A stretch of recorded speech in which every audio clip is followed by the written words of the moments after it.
नमस्कार.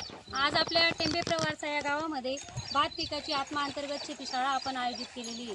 हा भाताचा आपला तिसरा वर्ग आहे. या वर्गामध्ये आपण एक काडी पद्धतीने भात लागवड तसेच चिखलणीच्या वेळेस ग्लिरिसिडियाचा वापर यासाठी की नैसर्गिक पद्धतीने आपण नायट्रोजन नत्रयुक्त खतं आपल्या जमिनीला पुरवतो आहे. युरियामध्ये 46% नत्राचं प्रमाण असतं, तर आपल्या ग्लिरिसिडियामध्ये 80% नत्राचं प्रमाण आहे. म्हणून आपण नैसर्गिक पद्धतीने सेंद्रिय शेतीमध्ये ग्लिरिसिडियाचा वापर करून आपली भाताची रोपणी करत आहोत. तसेच 4 सुत्री पद्धतीप्रमाणे एक काडी पद्धतीने लागवड करण्यासाठी 25 बाय 25 सेंटीमीटरचा आपण या इथं खुणा करून घेतलेल्या आहेत आणि या पद्धतीने आपण भात पिकाची आज लागवड करत आहोत. तसेच पारंपरिक पद्धतीने एक प्लॉट आणि आपला आत्मा अंतर्गत भात शेती शाळेचा एक प्लॉट, या प्लॉटमधील प्रत्येक वेळेस आपण निरीक्षण घेणार आहोत.